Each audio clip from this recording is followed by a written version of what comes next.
Amazing America 250 is sponsored by Kia of Johnson City.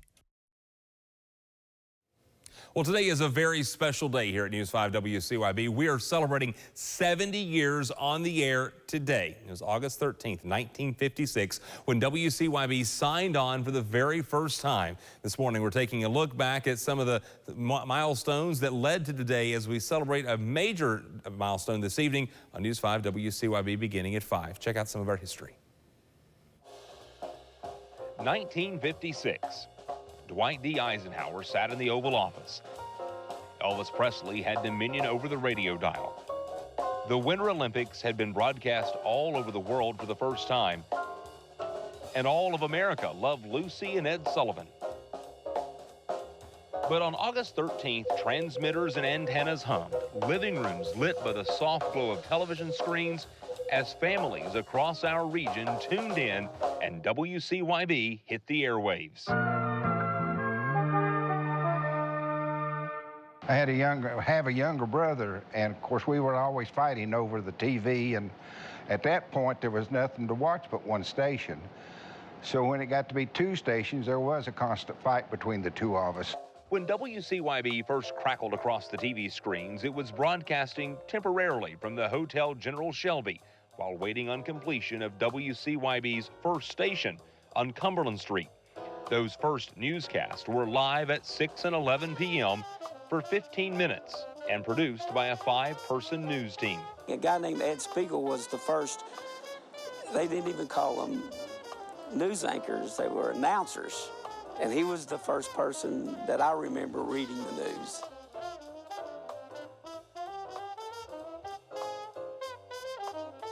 It captured our imagination, wondering how it worked and why it worked, and would it keep on working?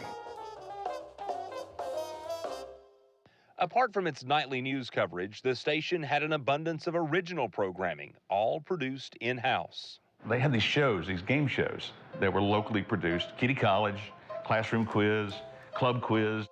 Well, the first thing I remember is actually a hallway. It was just, you go through the door and it was this long hallway that went back, and the studio was in the back. And they had children's shows on Saturday morning, and a fellow named Ed Spiegel hosted that show. I just remember going there, and a lot of children from the area would go and participate.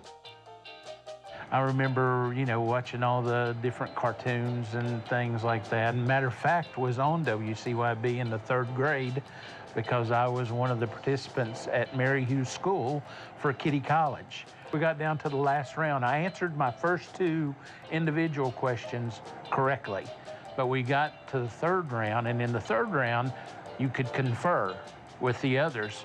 And our question was, what kind of cheese has holes in it?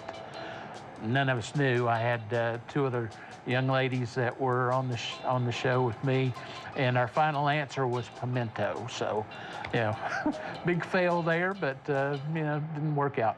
We had a show called Looney Tunes, and that's when cartoons, and they were in black and white, first started. And we had a live audience of kids that sat in the stands and watched the cartoons on the TV, and then but we would interact between the actual cartoons, which we would show full screen. It was during the Ed Spiegel years in 1964 that more than 50,000 youngsters in the area held Looney Tunes membership cards. Then we did Romper Room, and that would be preschool up to like 8 or 10 years old.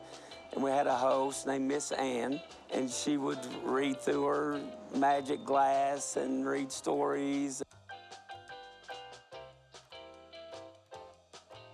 In addition to those beloved shows were the highly anticipated March of Dimes telethons.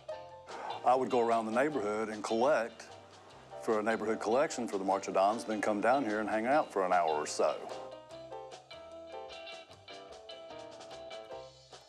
I can remember coming down as a kid during those telethons. I remember Michael Landon was here one year, and that one stuck with me.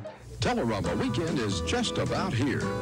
The 1978 March of Dimes Telerama on Channel 5. We also had a lot of local talent, local bands and acts like baton twirlers, people that told jokes, music And so we stayed on the air 36 straight hours.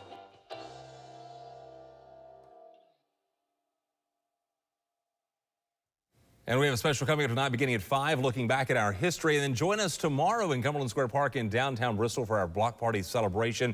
We'll be there live from 11 to 7 tomorrow. Newscasts all day there. News 5 at noon, 5 and 6 there with giveaways throughout the day. Dollywood, Anarchista, Rhythm and Roots, and a lot more. Full schedule. Go to WCYB.com as we celebrate 70 years of WCYB in our community.